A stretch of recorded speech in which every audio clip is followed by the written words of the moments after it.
네, 안녕하세요. 이장호입니다.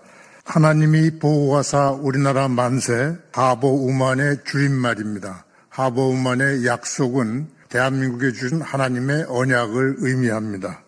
이승만, 박정희 두 분 대통령에 대한 역사 다큐멘터리인데요. 저는 보통 일반 사람들처럼 어린 시절에 이승만 대통령에 대해서 아버지 어른들의 영향으로 친일파, 독재자라는 인상을 그대로 갖고 있었습니다. 또 박정희 대통령은 제가 청소년 시절인데 그때는 또 제가 사회적으로 반체제 지식인들의 책을 읽으면서 박정희 대통령 역시 군사 독재를 하는 걸로 생각을 했고, 거기에다가 제가 70년대에 들어서면서 그 연예인들 대마초 사건 때 관련이 돼서 무기한 활동 정지 명령을 받고 자연히 검열이라든지 모든 거에 대한 반감이 컸습니다.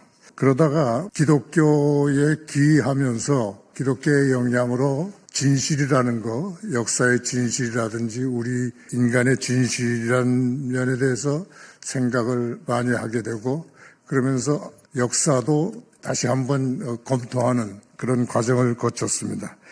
그때 이승만 대통령의 건국 역사를 보면서 해방공간이라는 특수한 상황을 알게 됐고, 그 해방공간은 지금까지도 분열과 대립에 어떤 깊은 영향을 준 것을 깨닫게 됐습니다.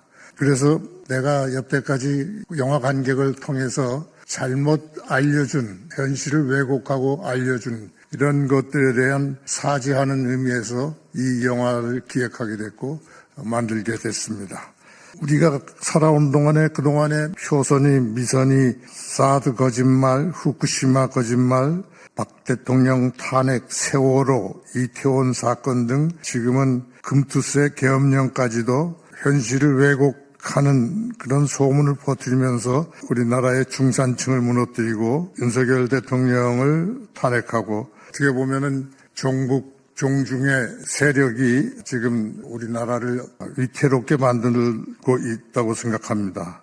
그러나 저는 현실이 두려울 때마다 마음속으로 하나님이 그 어려운 상황에서 자유민주주의 건국을 해주셨다는 것, 또 6.25 전쟁 남침에 준비 없이 밀려서 낙동강까지 가고 부산 점령 당하기 아슬아슬한 순간에 다시 반전으로 북진할 수 있어서 압록강까지 밀고 올라갔다는 그런 기적, 이런 기적들뿐만 아니라 이승만 대통령 하야하신 후에 4.19 학생 세력들이 정치에 참여하면서 가자 북으로 오라 남으로 하면서 연방제 통일에 휩쓸렸을 때, 그때 박정희 장군이 5.16 군사혁명을 일으키면서 그 모든 반공을 국시의 제일로 삼는다는 것으로 어지러운 사회를 수습하기 시작했고, 그 바탕을 통해서 경제를 일으킬 수 있었던 것을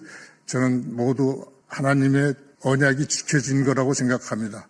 지금도 현실이 어렵지만 저는 이것이 결국 계몽이 되어서 국민들을 깨우치게 되고 그것을 토대로 자유민주주의가 더 탄탄하게 발전할 수 있을 거라는 믿음을 갖고 있습니다. 뿐만 아니라 미래에는 남북통일도 자유민주주의 대한민국의 이름으로 남북통일이 된다는 것을 기대하고 확신합니다. 네, 이상입니다. 감사합니다.